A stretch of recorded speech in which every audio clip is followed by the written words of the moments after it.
Magandang araw mga boss. Yun nga, pagkagising ko, kinilabutan ako dahil sa mga comment na to.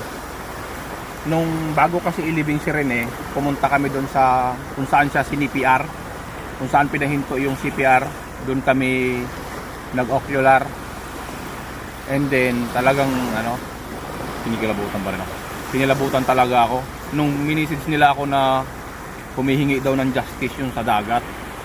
Marami nagme-message, tapos tumambak yung mga personal message sa akin na may screenshot.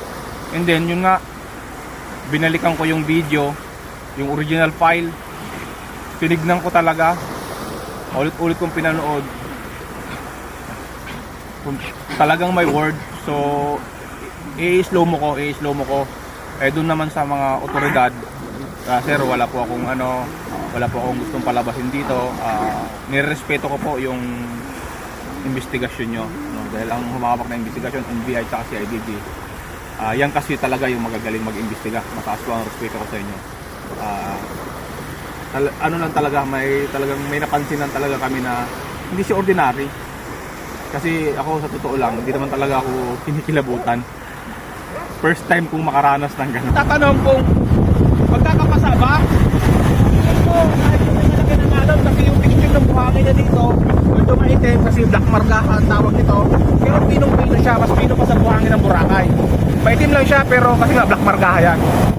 So ayun nga mga boss, kaya ako kinabahan, kinilabutan kasi saktong-sakto yung word na justice doon sa sinagot ko yung tanong na magkakapasa ba si Rene kung nalunod lang. Tapos sabi ko, sa tingin ko hindi magkakapasa kasi pino yung buhangin at malambot. Tapos umalo ng malaki pag atras, yun may nabuong word na justice. Hindi ako yung unang nakapansin yan. Actually hindi ko talaga siya napansin. May nag-message lang sa akin tapos may screenshot. Kaya yun in-slow mo ko. Tignan nyo mabuti kung tama ba talaga kami o namamalikmata lang. Pero mas marami kasi talagang nagsasabi na justice. Tapos yung iba naman life. Tapos yun, pinapanood ko rin to sa kaibigan ko na walang idea yung original file. Tapos tinanong ko kung ano yung mapapansin niya. Tapos yun, napansin niya, justice. So wala siyang idea doon. Sabi ko, kaya siguro. Kasi karamihan talaga, justice yung nakakabasa. May tatlong nagsabi lang na life. So yun guys, paulit-ulit ko talaga siya, binidyo, pinanood yung video. In-slow mo ko kung talagang life ba or justice.